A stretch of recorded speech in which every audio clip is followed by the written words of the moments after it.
nggak perlu lagi mengeluh karena kenaikan tarif listrik, karena kenaikan pajak, karena kenaikan BPJS. Ya, kita mengkritik pemerintah, boleh meminta penurunan tarif listrik kembali ke normal, silakan. Tapi untuk mengeluh itu bukan solusi. Solusinya adalah kita bangkit, kita berkarya, ciptakan mandiri energi, ciptakan mandiri pangan. Apa yang bisa kita lakukan? Lakukan. Ya. Kita sebagai masyarakat yang tangguh tetap harus bisa mengatur. Dalam ekonomi pengeluaran kita atur skala prioritas. Kita utamakan kebutuhan pokok dulu. Ya. Kebutuhan pokok mana yang dibutuhkan itu yang kita beli dulu. Kebutuhan sekundernya, apalagi kebutuhan tersiernya, kita tunda. Ya, kalau memang belum mampu, nggak usah banyak gaya.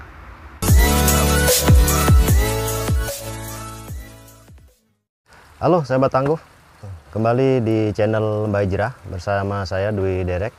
Salam tangguh, salam kemanusiaan, salam sehat, salam mandiri pangan. Kali ini saya mengangkat tema tentang mandiri energi, yaitu teknologi mikrohidro. Ini yang di belakang saya ini adalah kincir air. Ini dibuat sekitar tahun 70-an, ya, sekitar tahun 70-an. Kebetulan ini adalah peninggalan dari kakek buyut saya. Di samping untuk listrik, energi kincir ini, energi dari air mikrohidro ini juga digunakan untuk beberapa keperluan pekerjaan. Di antaranya adalah untuk penggilingan. Jadi ini dulu digunakan untuk menggiling jagung, menggiling kopi, memarut kelapa dan lain sebagainya. Dan juga untuk pekerjaan kayu, ya. Jadi untuk membubut kayu menjadi suatu bentuk pekerjaan furnitur, kaki kursi, kaki meja, dan kerajinan yang lain yang dengan bahan kayu dan dibubut. Kali ini saya akan menyajikan video tentang kegiatan saya dalam memfungsikan kembali mikrohidro ini. Lebih sederhana, ya, kita sementara adalah fungsikan untuk listrik dulu.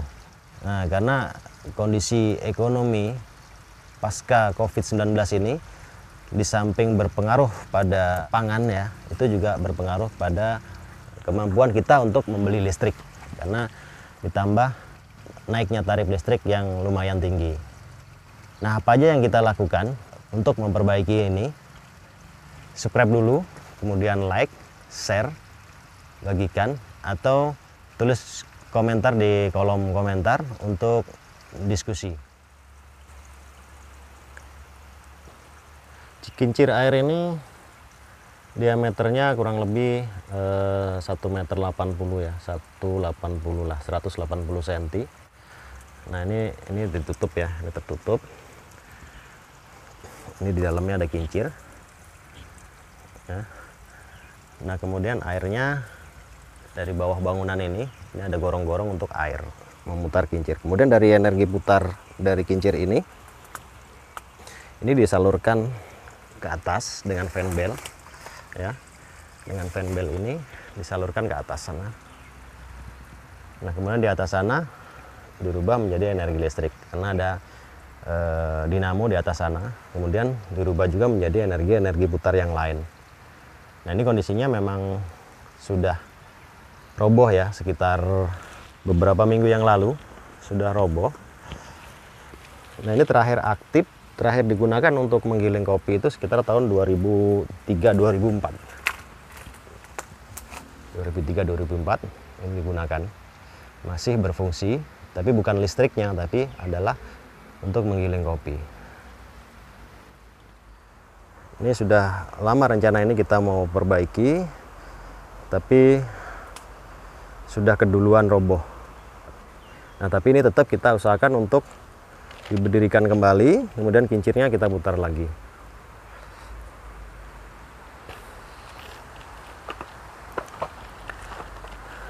Nah, ini kalau bisa dilihat di sini, ini buat giling kopi ini dibuat tahun, nah itu kelihatan, tanggal 7 bulan 5 tahun 72 ya. Nah, ini bukti sejarah. Nih, gilingan kopi. Ini diputar dengan putaran kincir itu. Nah, kemudian airnya, nah ini ada penampungan air, ini kolam ya, ini kolam air ini. Jadi air dari beberapa mata air yang di sana ada sungai kecil dari mata air. Nah, ini air itu terkumpul di sini, kemudian di sebelah sini ada gorong-gorong yang disalurkan ke kincir. Nah, di sini di saluran gorong-gorong ini ada klep untuk buka tutup. Jadi untuk memfungsikan kincir, untuk memutar kincir itu kita menggunakan klep, semacam klep buka tutup di saluran gorong-gorong ini. Dioperasikan dari dalam bangunan ini, ada handle di atas sana, di dalamnya. Nah, di handle itu adalah membuka tutup klep saluran air.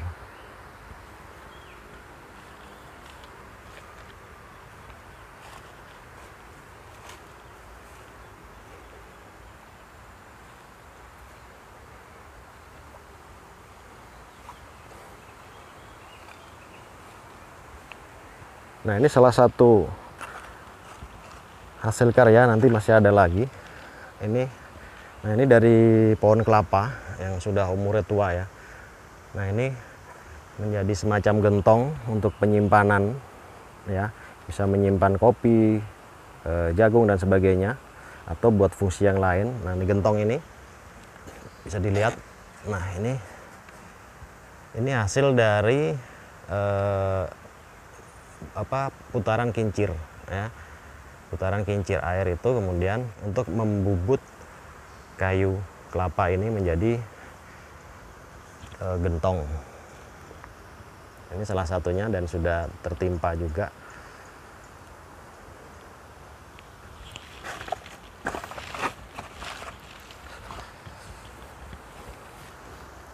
Ya, lumayan banyak PR-nya, tapi mudah-mudahan kita bisa fungsikan kembali.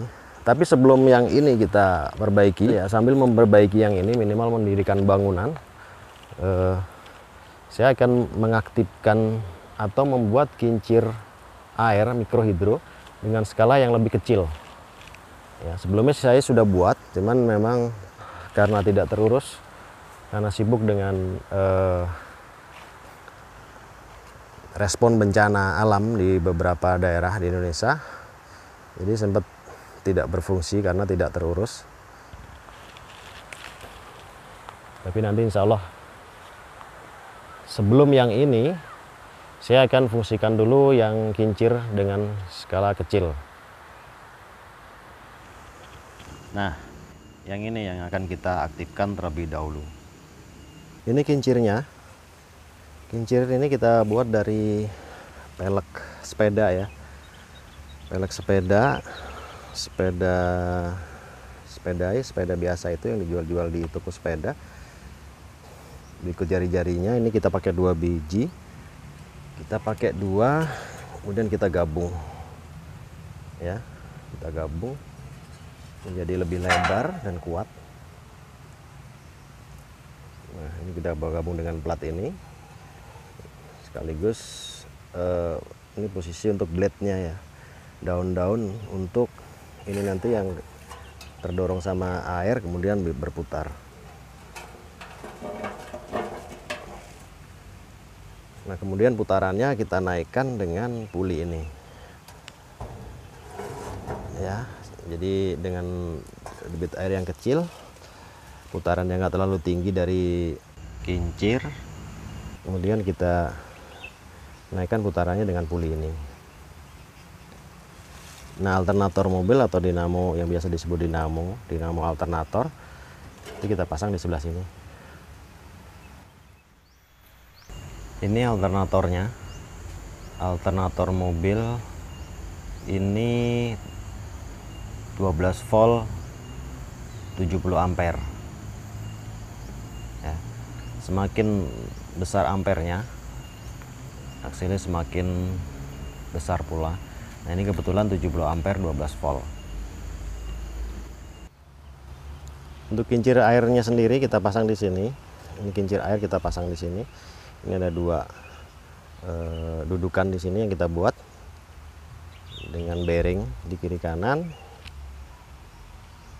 Ya, nanti dari putaran ini diteruskan ke puli ini dengan fan belt. Air nanti kita ngambil dari sana dengan paralon 2 dim sudah cukup. Nah, di atas sana ada sumber mata air. Nanti lewat sini kita alirkan ke sini.